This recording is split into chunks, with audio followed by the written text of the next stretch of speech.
Happy Blogtober Day 8. 20 years after Aliyah's death, her story only feels more tragic. R. Kelly groomed Aliyah in plain sight, and the world let him. This month marks the 20th anniversary of the death of Aliyah. The R&B singer, born Aliyah Dana Houghton and nicknamed Baby Girl, but best known by her first name, died in a plane crash on August 25, 2001, at 22 years old. Alongside that anniversary comes a notable milestone on August 20th. Aliyah's music catalog began making its way to streaming for the first time. In her lifetime, Aliyah was celebrated as one of pop's most forward-looking and futuristic artists. She still is. A 2021 MTV News article declared that listening to her 2001 self-titled album still sounds like the future.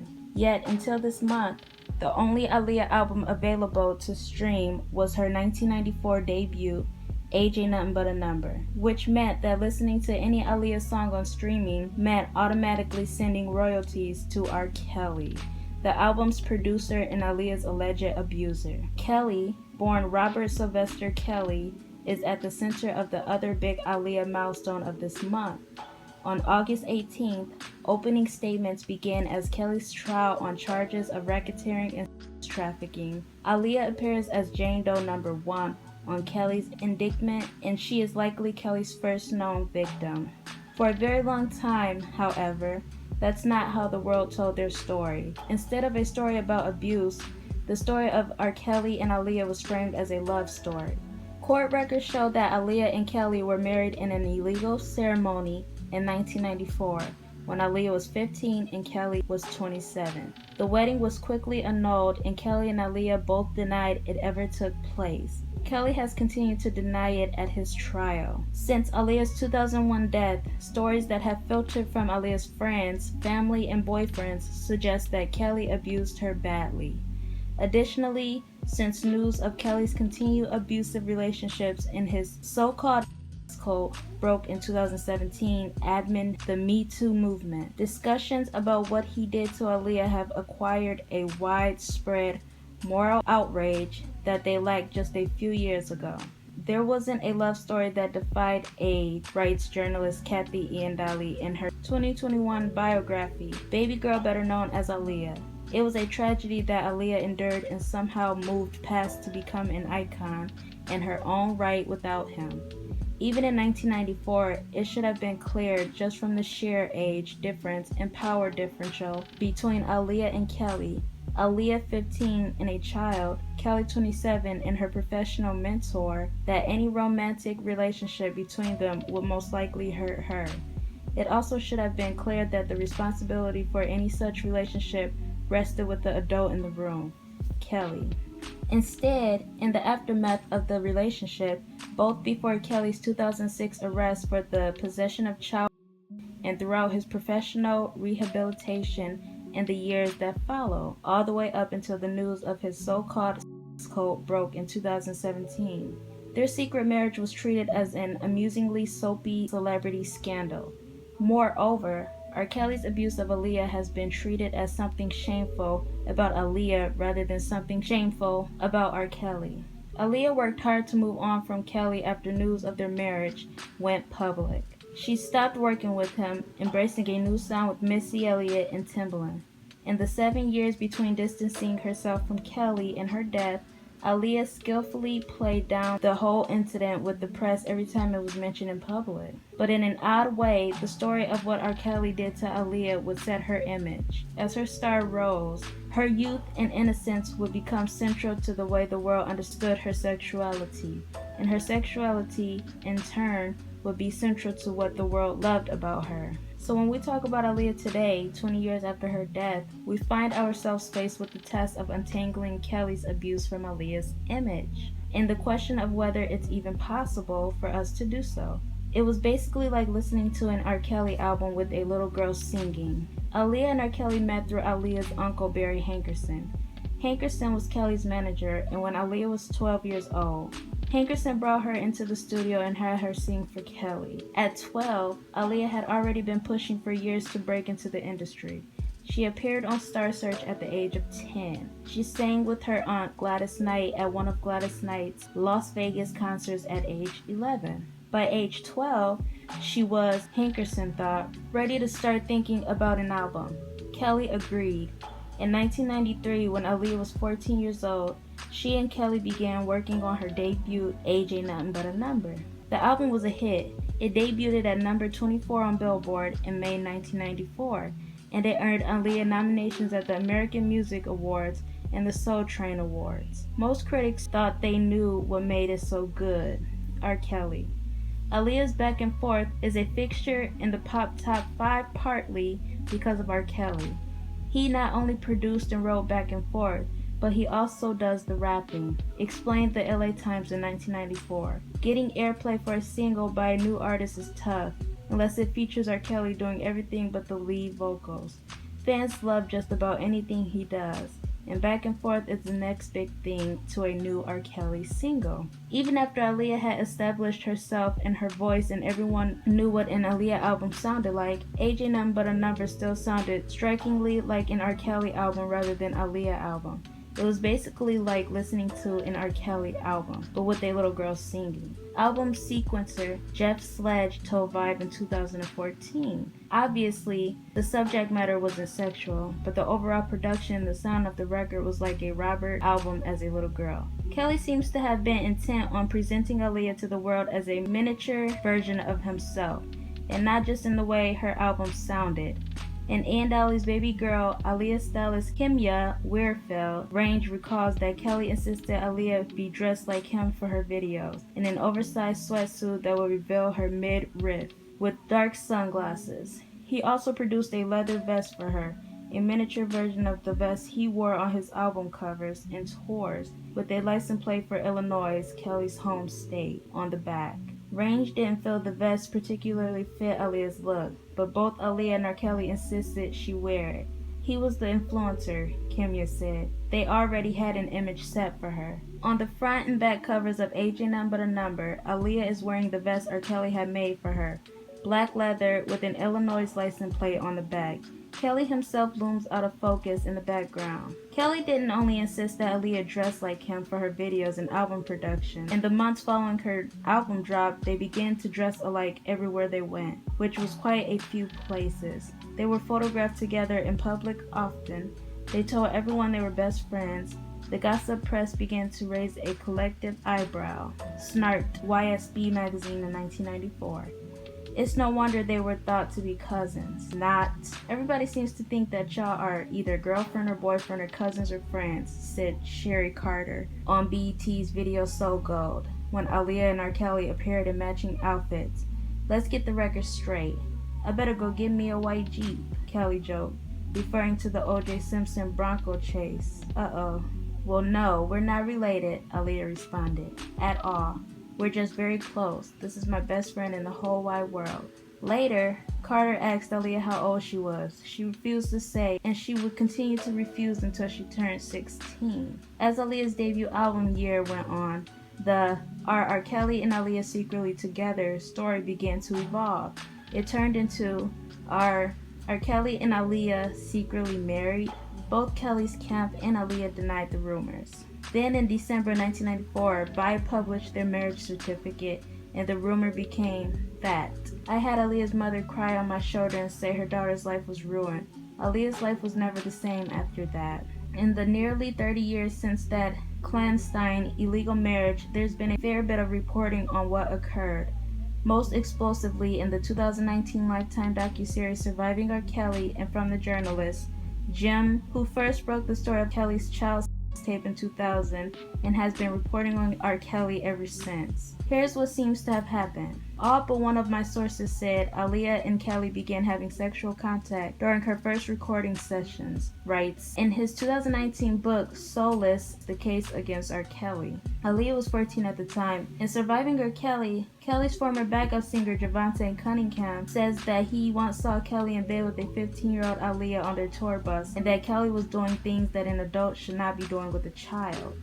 Kelly's former personal assistant, Demetrius Smith, said in Soulless and Surviving R. Kelly, in his own book, the man behind the man, and at Kelly's 2021 trial that Aliyah and Kelly got married because Kelly got Aliyah pregnant. Now, like I always do, I'm going to scan back over this article, but this was not the full article, so I will be back with a part 2. So make sure to subscribe and become part of the crazy conspiracy team and turn on your bell post notifications so that you can be notified when I drop part 2. The first thing that I seen was, which meant that listening to any Aliyah song on streaming meant automatically sending royalties to R. Kelly, the album's producer and Aliyah's alleged abuser.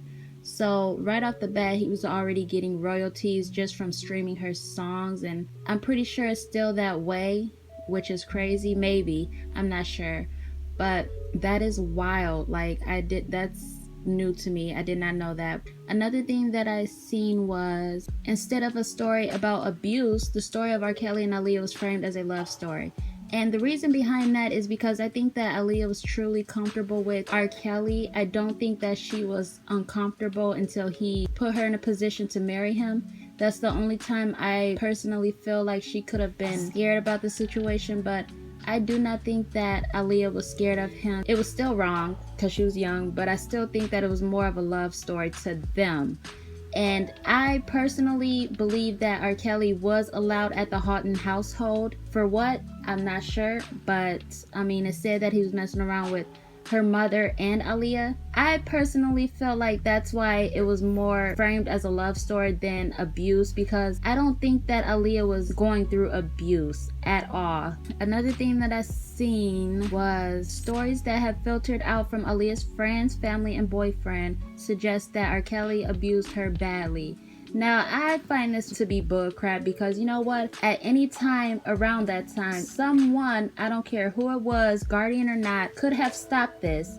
People said that they sensed that there was something weird going on between the two. They were dressing alike, and they think that it could have possibly started when she started going to the studio with him. Like, no one thought to try to dig deep or, take action. I heard that people were trying to warn the parents about this love thing that he had for Aliyah, and no one wanted to listen, including the father. I don't know how true that is, but that's just what I heard. But personally, I feel like everyone in her family knew about this. I mean, for rumors to come out that he was at their house, they knew. I'm pretty sure they knew, and it's just setting her up for failure. They had to know that he was a sexual person, especially with his music. Even before Aliyah, I'm pretty sure they heard it. It's not something that you could just pass. Another thing that I seen that stood out to me was Aliyah 15 and a child, Kelly 27, and her professional mentor, that any romantic relationship between them would most likely hurt her. I'm pretty sure that everyone knew that this would turn out to hurt her because it wasn't going to get that far, and it didn't. He was a grown man, she was a child. She should have stayed in her lane with the help of her parents, but I felt like her mother was like this young acting woman, and that's why Aliyah was allowed accessibility to this stuff. And they sent her off to tour with him and to record with him. They did that. If they did not want her alone with the man, they wouldn't have did it.